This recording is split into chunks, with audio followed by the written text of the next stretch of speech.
If you are someone who feels like you have a lot on your plate, you never have enough time, you are always running from thing to thing to thing, and when you look at what you're being compensated in your business compared to the time and energy and effort and mental space that you put in, and sometimes even though you love what you do, it makes you question why you're doing this, this is going to be the episode for you.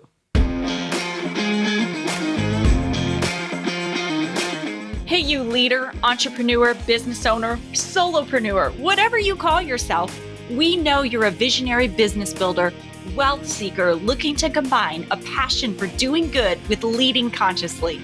It's time to shift from a traditional focus of pure wealth accumulation to one that integrates well-being and fulfillment. You're here for a purpose, and it's time to shine your light. So here we go.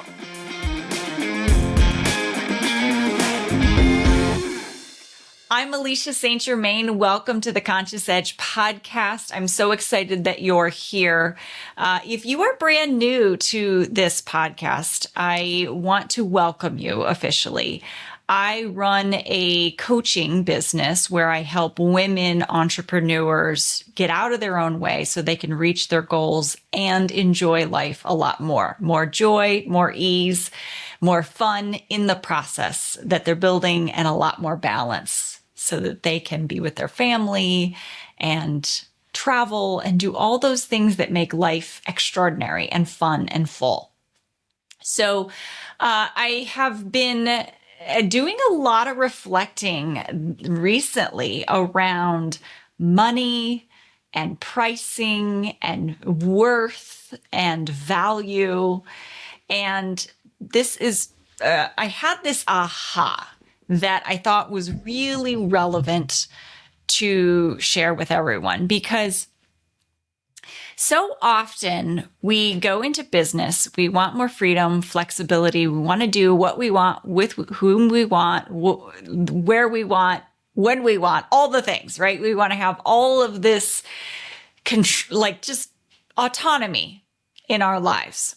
And one of the things that often happens, and I hear it over and over and over again, is you think that your business is going to be easier than you thought. Then you get into the trenches and you realize it's a lot harder than you realized. And you're putting in a lot more hours than you thought, and you're not making as much as you wanted to. And so there's this whole mindset that has to happen in order for you to be able to charge what you need to charge to make a sustainable and profitable business. You're trying to wrap your head around, will people pay me that amount for whatever it is? And so you have to go. And then also on the other side, it's looking at your mindset and whether you have a mindset that will invest in your business. And what does that investment look like in order to give you that time and energy and space that you want in your life? Okay, so let me back up and explain this, where this whole revelation kind of came from, or this whole culmination of things that made me realize this was a point that was important to make. So yesterday, at the time that I'm recording this, we had our first masterclass with Jen Boss, who is my accountant and does some outsourced CFO services for me to help me planning for some important business goals this year. And she did a masterclass for everyone so that they could get access to her brain and how she thinks, and help them learn how to think more like a CEO when it comes to managing their numbers, as opposed to just being reactive and, just filing your taxes once a year in a scramble. And so in the masterclass, we went through some really basic things like your P&L and your balance sheet, some different entity structures and the way that they're taxed and how that is reflected on your reports that you run. She made some recommendations for how to break down your chart of accounts that may give more valuable information than maybe your CPA or your account or your bookkeeper has set up for you already. So people left like wanting to go make tweaks to the way that their reports were put together and the way that their books were put together so that they could get more valuable information that would drive their business. And one of the big ahas for a lot of people was around separating out expenses as normal business expenses and then separating out those that were associated with delivering their services or their goods. So cost of goods sold or cost of services provided, essentially, and putting that in the report as a different line item that's reflected in a different way so that people could actually see how much it cost them to deliver on what they delivered, whatever it is that your product or service is, and how profitable it was.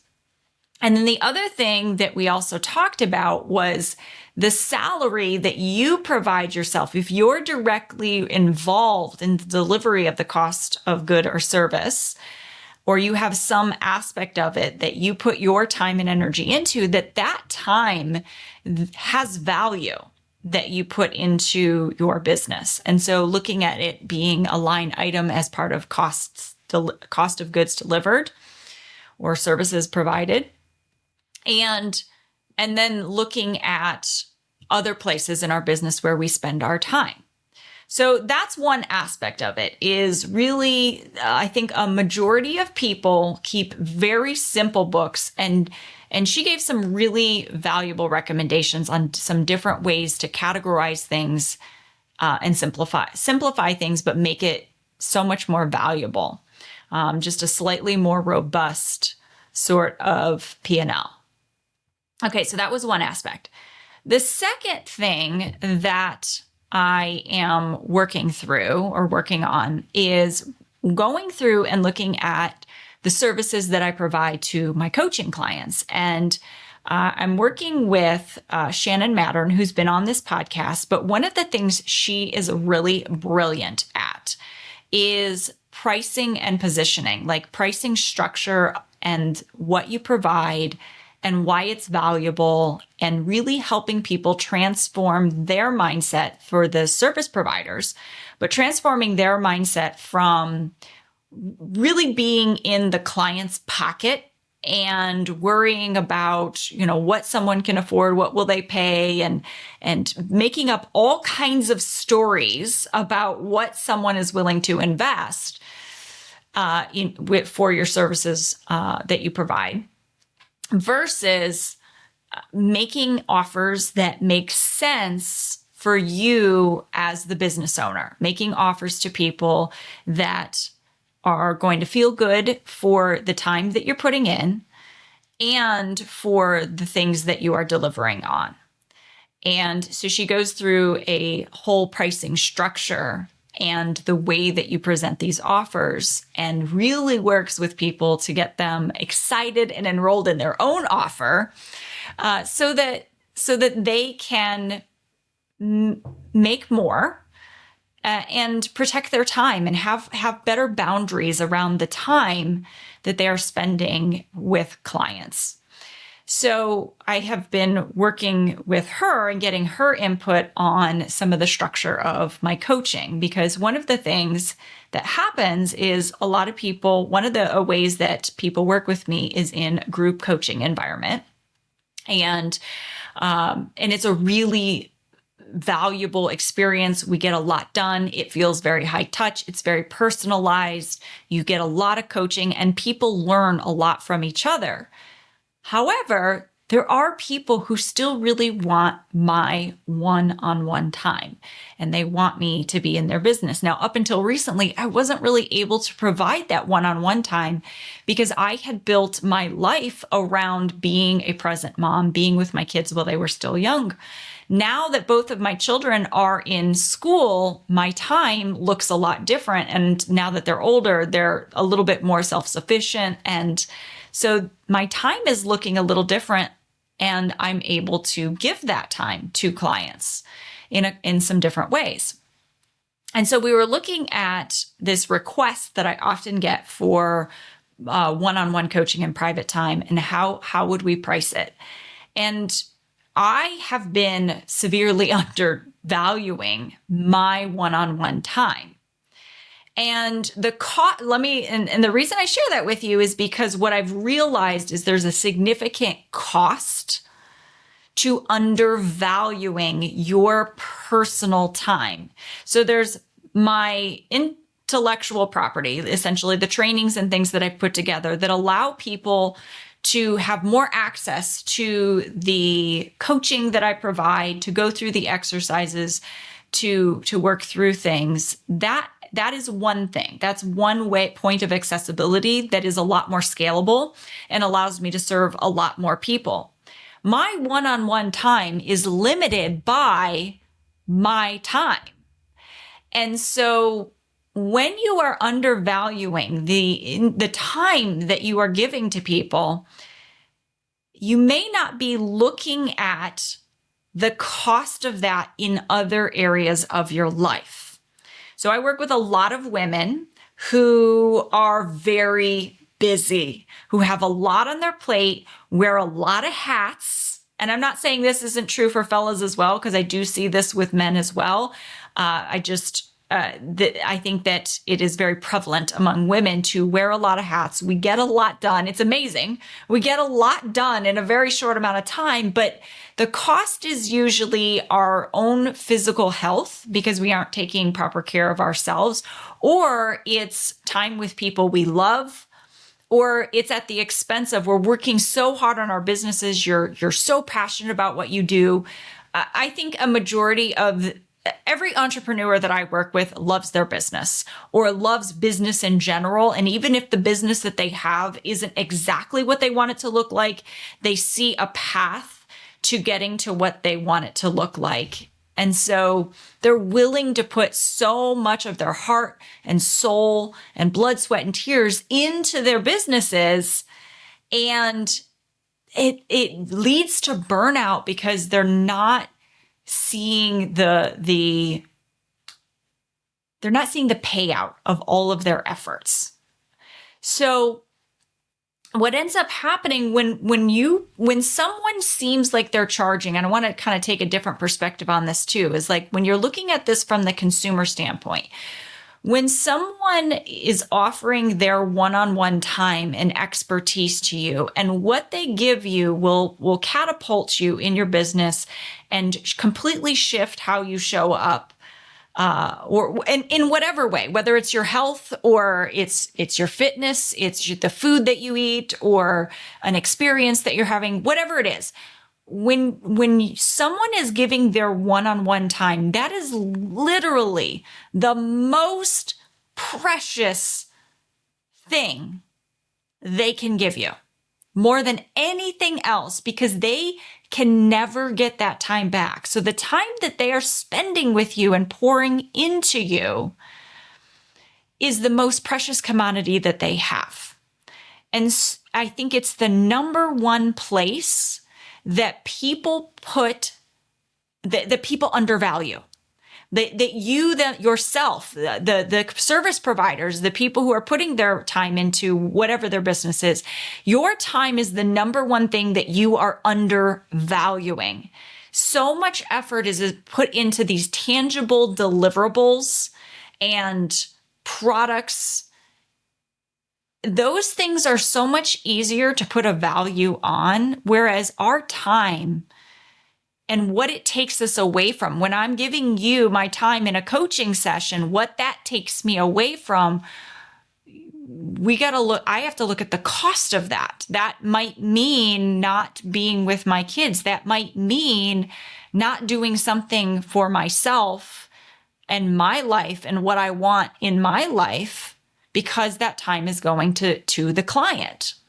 So, and I want to try to really land this point without rambling too much here, but what I think is so fascinating to me is how much people are willing to undercharge for their time and then put all the value in the tangible assets or the deliverables when the time that you give someone is the most precious commodity that you give them. So when you're looking at your time and what someone would invest in order to have your time, you may be happy making a certain dollar amount per hour, especially if you've started your business from a corporate setting and you're used to being paid an hourly wage, and you start to think of your time as, well, I just want to be paid that same hourly wage because that's what I used to make in my corporate job. The problem with that is that not only included in the time that you are putting into that individual person, there is someone's time. It might not be yours, but there is yours or someone else's time that is being put into the marketing that needs to happen in order to find the client, the speaking engagements that you're going to in order to raise awareness, the time that you're spending on Instagram to create reels and be the face of your company. There are also, depending on how busy you are and what your time is, there's also people in your life that you pay to support your lifestyle, like someone to clean your house or to take care of your children. So out of all of that money that someone is paying on an hourly basis, there are many more expenses than just what an individual needs to get paid. And so I think that is a really big shift that needs to happen in your mind around what you're paying yourself as far as a salary goes, and what you are charging your clients, charging individuals who work with you, or even looking at the profits that you're going to make on an investment. If you're going to do, let's say, buy a property, fix it up, and sell it retail, looking at those profit margins and what time and energy and whose time and energy was put into creating that income, that all has to make sense and be in alignment. Otherwise, what's going to happen is you're going to feel like you are working so hard and you're working all the time, harder than you ever have in your life, and you don't know where all the money has gone. You don't understand why there isn't A, money left over, and B, why you have no time. Because part of the reason you have no time is because you aren't investing. You haven't charged enough, or you are not making enough in your business to invest in other people's time, investing in having other people do things that you are currently doing yourself, that is making it so you have so much on your plate just to keep it all together. And so this is a really important shift that has to happen. Now, when I say, okay, great, you gotta charge people more, you have to make more profit on your investments, you have to basically create more profitability for yourself in order for you to survive, be sustainable, not burn out, be able to pay people within your business and pay people within your life so that you have the space to not be doing housework on the weekends, but actually going out and living life and enjoying this entrepreneurial lifestyle, this freedom lifestyle that we're all out there to create, right? And so I say, okay, you got to charge more. And then the next obstacle that we come up against is, okay, great, but what if the marketplace won't pay that? What if I can't find the deal, or I can't find the client that is willing to pay that price? So now you have a different problem to solve. Very often we want to provide a level of service, or we have a vision for how we're going to serve people, and we don't take into account the cost of that for ourselves. And so then we short ourselves because we then price ourselves based on what the market will pay, instead of looking at, okay, what is the market willing to pay to solve this problem? And then how do I create something that is within that cost for them? So that's part of why I have people in my who seek my coaching services that cannot afford. It is not within their reach right now, currently in their business. It is too uncomfortable. Their expenses are too high. They cannot or are not willing to make that investment to work with me privately. They'd love to if they could, but they have a certain dollar amount that they can pay.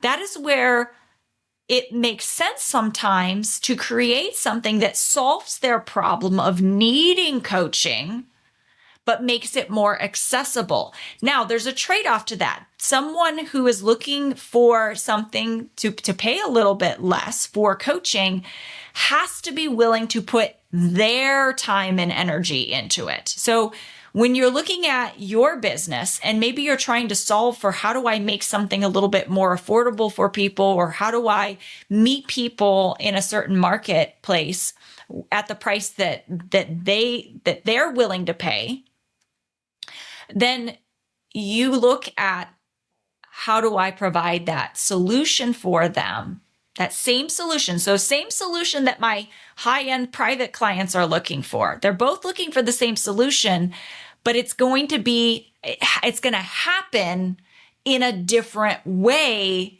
so that it supports both what I financially can sustain and financially what the client or the end user can sustain.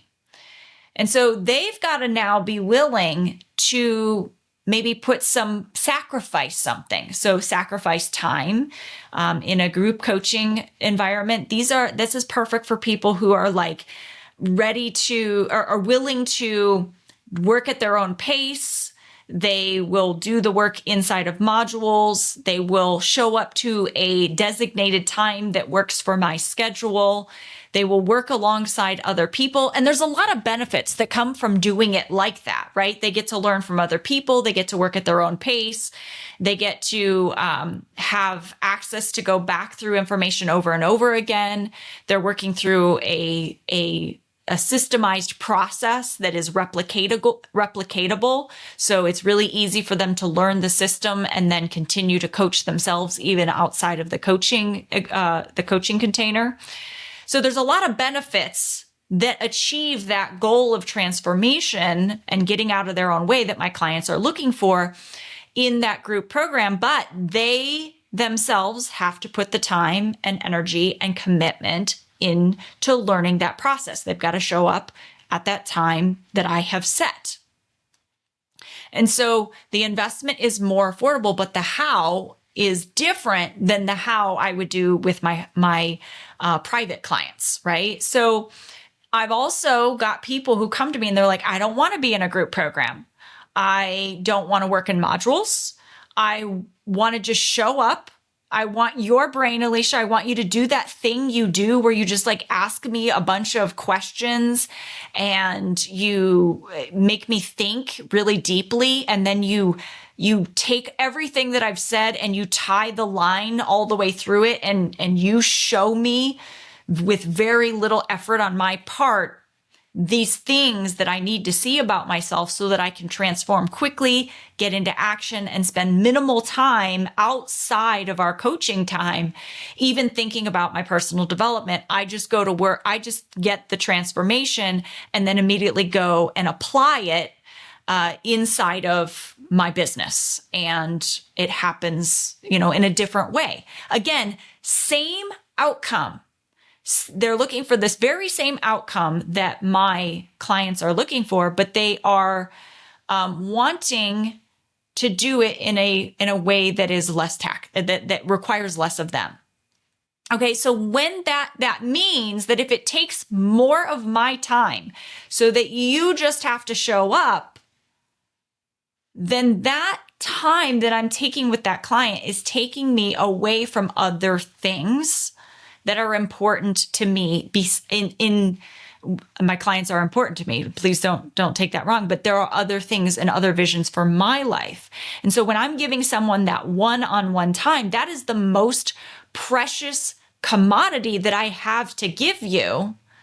And so for that convenience, there is a premium pricing that needs to happen, because not only am I giving you my time and expertise that has taken me 20 some years to accumulate and put together and practice, and all of the hours of coaching that I put into it, but also there are other places in my business where I have to pay someone else to sustain some of the other parts of the business, some of the communication that happens, some of the tech work that goes into making an incredible experience for my clients, someone to clean, I have to be able to pay myself appropriately, so then I can then pay someone to clean my house, so that the time that I'm spending with my clients is the time I'm spending with my clients. And then when I'm done, I'm not cleaning my house instead of spending time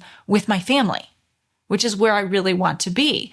So this is how money is meant to flow through businesses and then trickle out into different individuals who support entrepreneurs in many different facets with all of the talents and gifts that they have in their businesses, or their things that they do, or their employment. Maybe they're employed by a company. This is how money is meant to flow. We're not meant to hoard it all and do everything ourselves and scrimp. That's a very scarcity mindset when you are operating from this place of, I have to accept less because I don't think people will pay me. That's very scarcity. And then I have to do everything myself because I can't afford to hire someone because people won't pay me, right? That's a very much scarcity type of mindset around money. And it's very much undervaluing money but undervaluing, more importantly, your time into your business. And that is why you don't have enough time, because you haven't put yourself in a position to be able to leverage other people's time in your business so that you can have both. You can have both an extraordinary business and the time the time that you want to do what you want, when you want, where you want, with whom you want. Now, there's a caveat to this. When my children were younger, I could have made more money in my business if I had got more childcare for them. That wasn't my vision. That is other people's vision. Other people have a vision to build these businesses big. They're willing to put their kids in childcare, and there is nothing wrong with that. If the business and that is your vision, then you go do that. But my vision was to be with my kids as their primary caretaker. And so because of that, I created the group program because it took a lot less of my time, and I was able to price it in a way that was both sustainable for me and and comfortable for clients who are going to be doing more of the work themselves and showing up at that scheduled time. So it's not a matter, I think I want to end with this and say, it's not a matter of you having to undervalue your time. It is matching the product or service that you're providing and the way that you're providing it, and you're matching it to what different values the client has, what different values the end user has. So The same thing, I could make the same case for clothing, right? There are some people I just went through getting ready, at the time that you're hearing this, I'm either at a conference or getting ready to be going to the conference. And I went through to get some clothes for stage because I'm speaking on stage. And I tried going through like the Amazon influencers, and I got a bunch of clothes from Amazon, and I hated it. I hated the fit. I hated the material. I hated the way it was made. And I realized I am just not a buy it from Amazon gal. I like my clothes to be very high quality. I want lining in my pants. I want patterns to match at the seams. Like those things bother me. So because of that, I invest more in my clothes and I choose more of a capsule wardrobe versus staying on trend all the time. I will buy a couple of key pieces and I will stick with really classic styles so that it stays, like I can stay current, but classic. Because I want those really high quality pieces and I will have less pieces and I will pay more for them. Someone else is like, you know what? I love to be on trend. I don't care about the quality of clothes. I love the way I look. And I look at those influencers and I'm like, oh my gosh, they're so cute. I love their style. I love how they dress. I hate how the clothes feel. So they both solved the same problem. The clothing still solved the same problem. It was really just a matter of what me, the end user, valued more. Do you value the quality of the clothes and the feel of the clothes, or do you value the style and the fashion and the affordability of the clothes? There is always a compromise. So for you, when you're looking at what services or what products you provide, being able to match what you're providing with your value and what your time is worth and what it may cost you to hire and leverage other people's time in order to provide those services. That's really what you're solving for, is figuring out the how that makes sense for different client values, for different end user values. And that really landed for me today. The whole picture came together and I was like, this is why people don't have time. These business owners don't have time to get everything done and aren't making the money that they want to make. And I was like, I have to make this podcast right now while this is fresh in my mind. This is the crux of it all, in where you move from this scarcity mindset to this very abundant mindset, and you start solving problems instead of leaning into your big assumptions, what you think people will pay, what you think is possible, and really operating in a box, essentially. When you have these assumptions about what's true and what's not true, and like, this is the box I locked myself in, that is where the struggle comes from. And you don't know this unless you evaluate your business in a very strategic way. So being able to not just have your expenses and your income recorded for tax purposes, but have financial sense as the CEO of your business to strategically look at your numbers and know what are your cost of goods sold, where is the pricing appropriate, what are the values of the different people in your business that you serve, and how do you bring all of those things into alignment. That is the thing to pull together. So I hope this landed for you as much as it did for me today. It was a huge aha. And I'm sending you so much love. And if Jonathan were here, he would say, be well. Thanks for listening to the Conscious Edge podcast. Make sure you subscribe And take a moment to be kind and share this episode with someone you care about. Leave a review to help us bring more compassionate leaders building businesses and creating wealth to the table.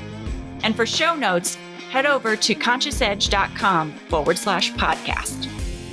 This podcast and the linked materials are presented solely for general information, educational, and entertainment purposes and should not be taken as personal or medical advice or any kind of mental health treatment. Please consult a medical or mental health professional if you feel you need such services. Please be advised that all investing and entrepreneurial endeavors involve risk, and the use of the education and information on this podcast and linked materials is at the user's own risk. This podcast is part of the Sound Advice FM network. Sound Advice FM, women's voices amplified.